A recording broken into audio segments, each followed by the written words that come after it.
Okay, welcome back. And our guests are Dr. Victor Ohai, Africa Affairs Analyst, and Mr. Solomon Oyoniro.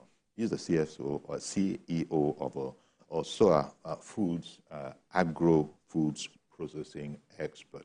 Just when we were on break, we were saying that, look, we probably have to segment this conversation properly because in places like Lagos and other, centers around the country, just drive around on a Saturday and look at all the event venues, the party venues. They're all fully booked.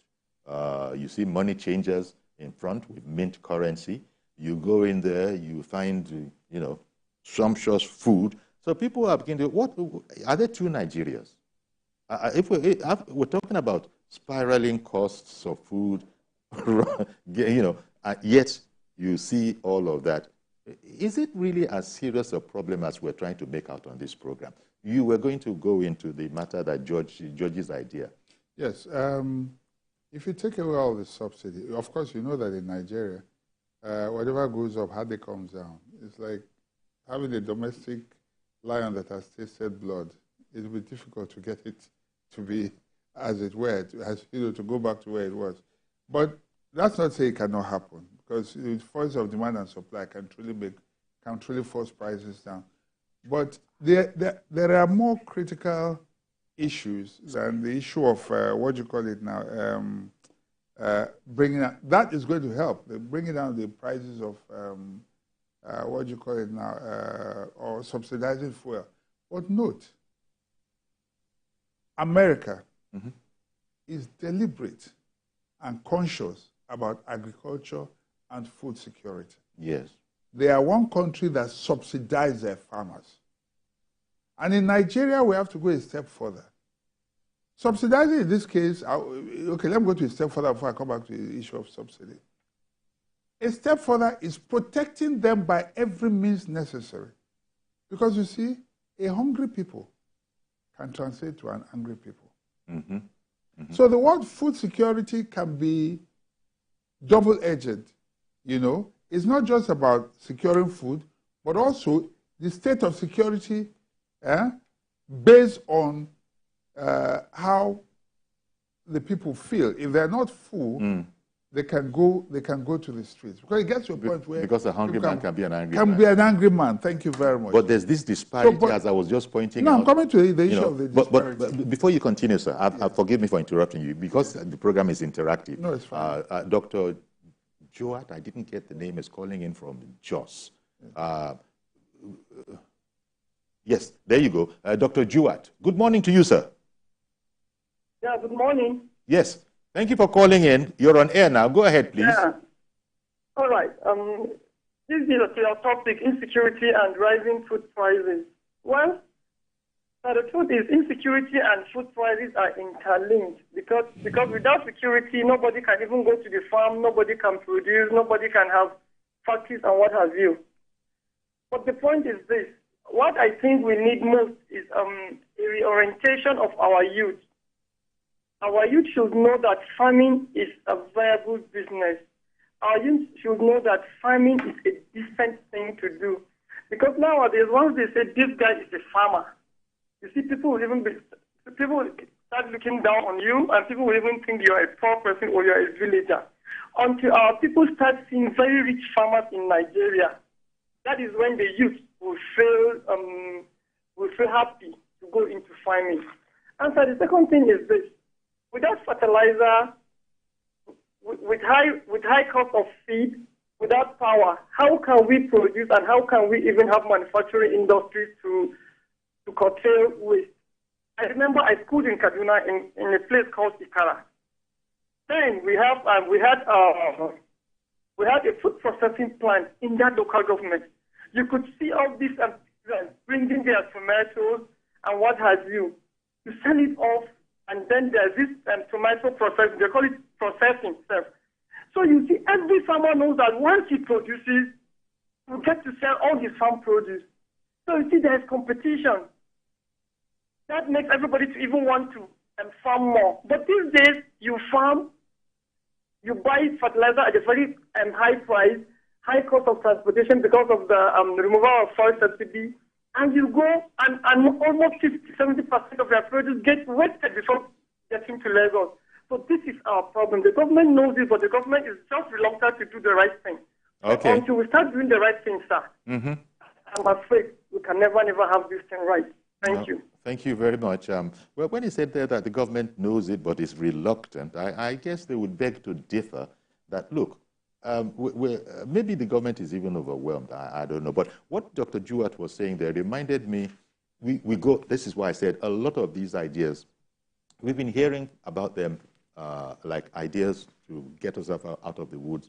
We've been hearing about it for some time. Because he brought to mind President Obasanjo, at the time he was head of state, Obasanjo, Operation Feed the Nation. Remember? Yes. Operation Feed the Nation. Yes. And that's what Dr. Jewett was talking about, that, look, people need to, they need to just embrace farming and know that there's no way around it.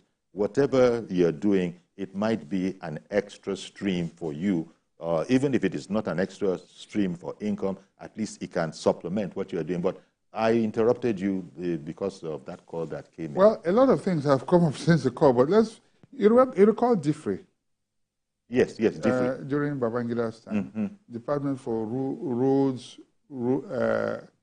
Food, Roads, and Rural Infrastructure. So you can say sort of, they were intertwined as well, because good roads, of course, will lead to produce having easy passage and all. So government has to be deliberate. I was talking about the Americans. That's why Dr. Jewett said that government knows this, but I think, did he alleged that they're ignoring it. It's not, it can't be that they're ignoring. No, you see, we have to get our priorities right. Oil has spoiled us.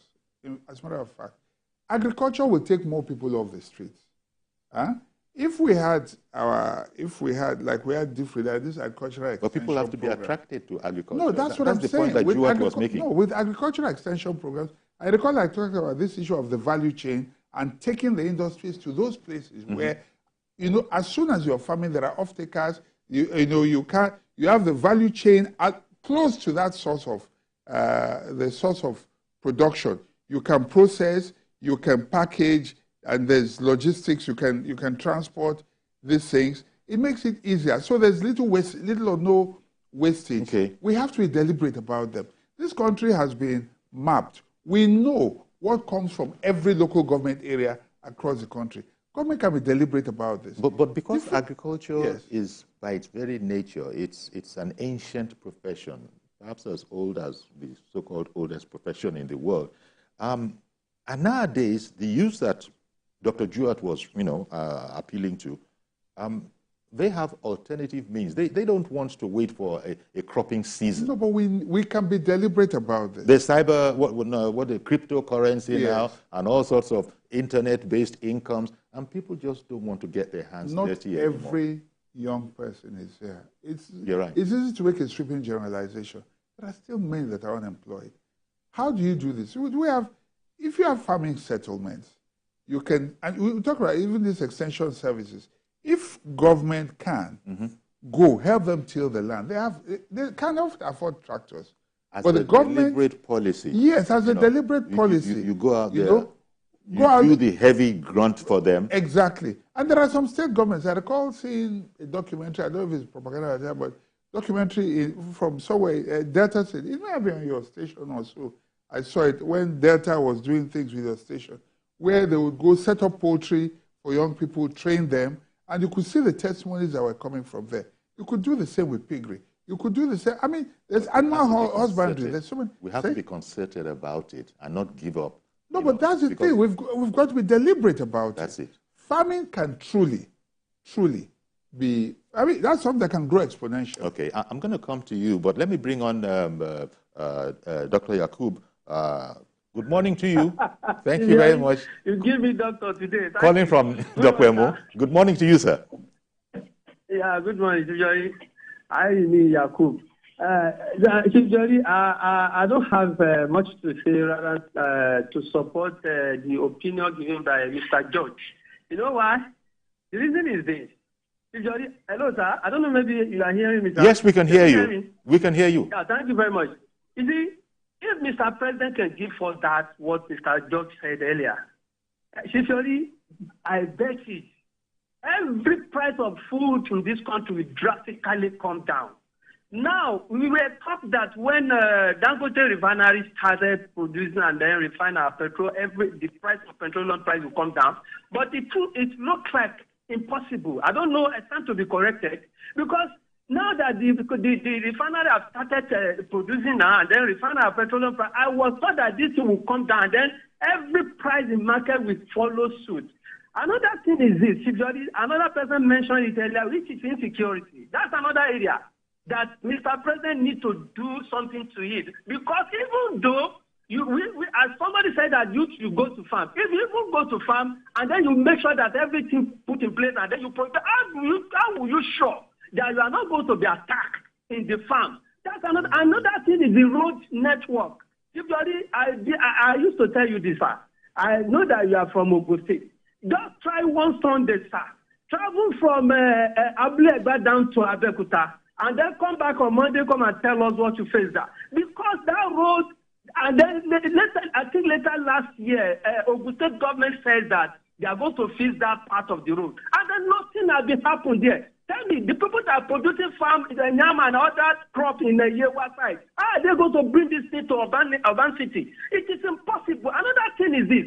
Do you know that when you are bringing crops from Ogun State and then from Okeogun rather, and then you get to toll gate, even before you get to toll gate, there are some other guys. We don't know who these guys are working for. You cannot carry this pass unless you settle them. Yeah. Where this money is going all to. sorts of and extortions. They will make sure that they stop your people. And then if you dare not pay them, they will deflect the tire, and then the crop will just spoil there. We are tired of all this kind of thing. So, Mr. President, you look into petroleum price. You should make sure that this thing comes down. Thank you, and God bless you, sir. Thank you very much, Mr. Yakub, for calling in. There are all sorts of encumbrances and distortions. He's speaking about, people setting up their own roadblocks in the midst of all of this. And, well, Mr. Yakub there wanted to speak about what Mr. George had spoken about earlier and what we do to ourselves, all sorts of illegalities. We're talking about fuel being as expensive as it is, and ideas of bring that down, it might sort some things out. There is a petrol station along Agidingbi Road, mobile petrol station, mobile in Agidingbi. If you buy fuel there and you're going to pay with your card, they surcharge you 50 naira. Yes, a few stations do that. A few stations do that. Now, that's illegal. That's illegal, but this is the kind of nonsense that is allowed because laws don't work. People can wake up and make their own laws. They say to you up front, if you're paying with your card, that will be 50 naira extra on top. We're talking about that. That's the mobile along Agidingbi. And I said, where did this order come from? They said, from our managing director. That's the way it is. So this lawlessness is contributing. That person, the person who owns that petrol station, for instance, he's just taking care of himself, getting 50 naira extra every time you use your Naira debit card. It goes to show you the lawlessness that goes on, and there must be the food version of it, I am sure. I am sure. So Yakub returned to the idea of find a way to subsidize. That word, one has to be careful about it because this administration has said subsidy is gone. So they probably don't like the word subsidy being brought to bear. But would you like to comment a bit more on the whole idea of fix the price of fuel to the ordinary people, and a lot of our problems with escalating food prices will come down? Is that an optimistic idea, or do you think there's something to it? Yes, it's a good idea. Another point I want us to look at it is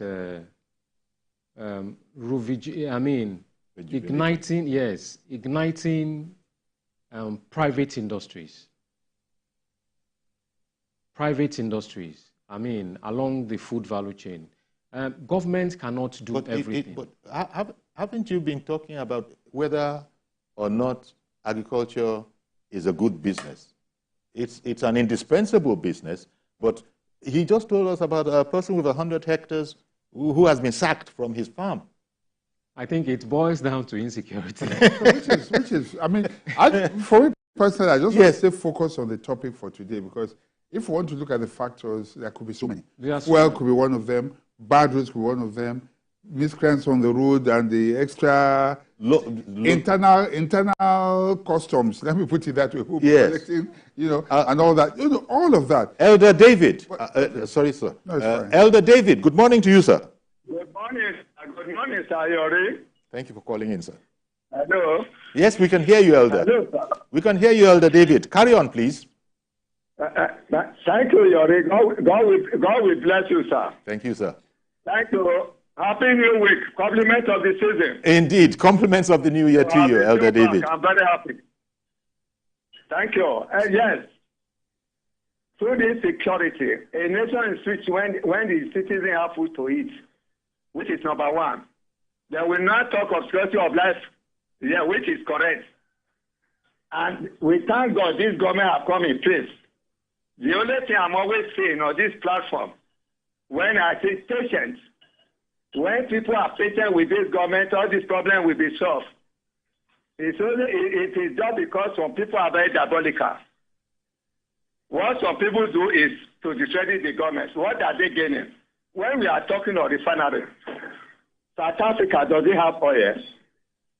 It's one of the richest in the whole world because of good leadership. South Africa have no oil. And this government has done so many things. This scale, which he have set up, he have appointed a minister for it, is going to help Nigeria more, even than the crude oil we are talking about. The increase of petroleum, he have actually bring hardship for every one of us. Nobody that is not suffering it. Mm-hmm. And he have bring people a very good advantage for Nigerians. There are many things Nigeria are enjoying today we could have not have enjoyed. And if I may ask, sir, is it only the federal government alone? What of state government? What is their own job they are doing? Yes. What of local governments? Revenue allocation is shared into 3 tiers of government. Why are we looking only the federal? Okay. There are some states that have never even implemented only one project. For 8 years, they are going out. I would not like to tell you that, you know them. They are going out this year, and God will vote them out. All right, Elder David. Thank you very much for calling in. Thank you very much, Elder. Well, Elder David is saying there that if you look hard enough, you can actually find a silver lining. Yeah. That there are actually some other things.